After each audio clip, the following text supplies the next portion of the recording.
Hey guys, I'm Tyler and welcome back. Today we are going to be making 4 of these live edge cherry shelves with black pipe hardware.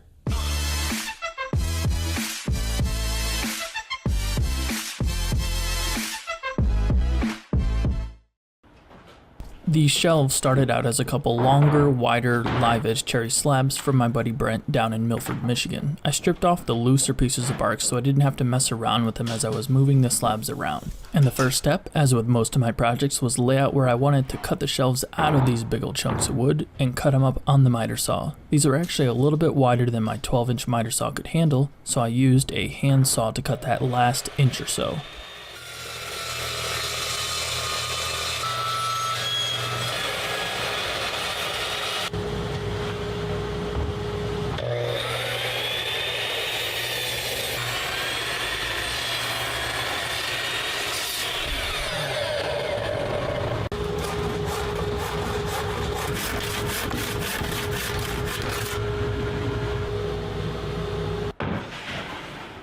These shelves were not as wide as I wanted the end results to be, and some of them had a live edge on both sides, which is not ideal for butting them up against a wall for the live edge shelves that we are after. Here you can see some of the live edge on both sides and some of the knots and rotting in the wood. So what I'm going to do is flatten the back of these shelves, cutting off some of these defects, and then I will add on a strip of cherry in the back to make the shelves the width that we want.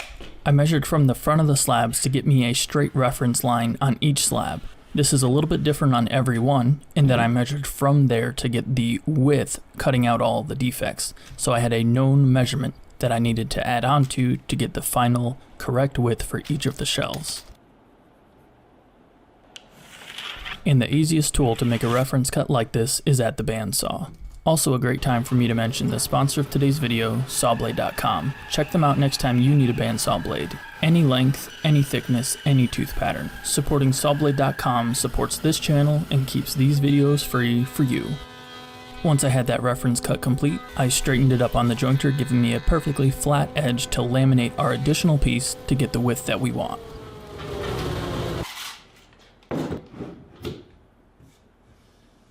Adding on those pieces we just talked about to get the final width using some wood glue and some clamps.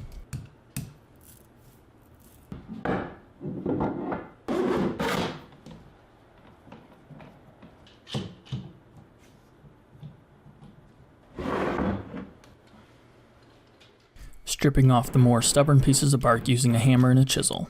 Some people have asked me why I'm stripping off the actual live edge of the slab. The bark is very hard to keep on there unless you coat it with epoxy, which is not going to be the finish for these shelves. A quick trip through the planer makes sure that all of those sections that we just added on are perfectly flat with the rest of the shelf.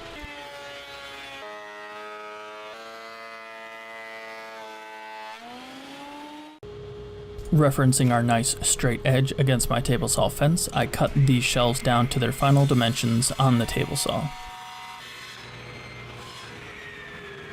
One of the features I really like about this fence is I can measure my workpiece and line it up right with the fence instead of eyeballing with the blade, and I get a perfect cut every single time.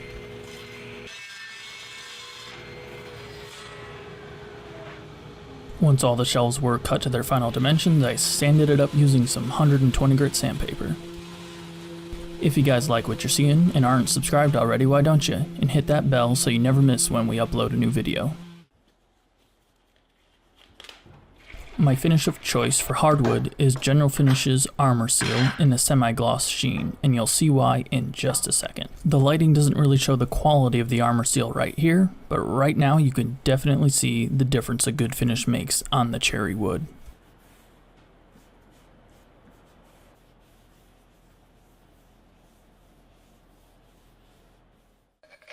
Like I mentioned at the beginning, the hardware for these shelves is going to be 1/2-inch black pipe hardware. Bunch of flanges, couple elbows, a couple pipe nipples, and you're ready to go. Clean it up, add some wax to prevent some rust, and you got yourself some nice hardware that isn't terribly expensive. My dilemma is this actually a floating shelf if I got visible hardware below it, unlike my other floating shelves where you couldn't see any hardware? Quite the controversy. Let me know in the comments down below what you guys think.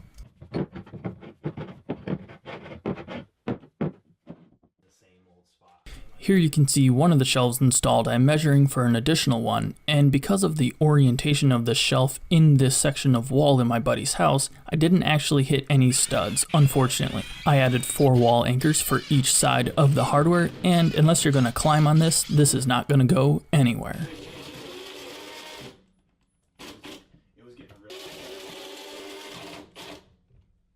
Once the hardware was in place, I put the slabs on top of it, making sure I was centered on the section of wall, and then screwed it in through the flange from the bottom using 1 1/4 inch pocket hole screws. Well, there we are, guys. 4 live edge cherry shelves with the cheap black pipe hardware. Hope you guys enjoyed this build. It was for my buddy, Dr. Nick Zarowski. You can find his YouTube channel, link in the description below. Ironically, it is Dr. Nick Zarowski. So go ahead and check that out. Please hammer the thumbs up button for this video if you enjoyed it. I'm DIYTyler, and you guys have a good one.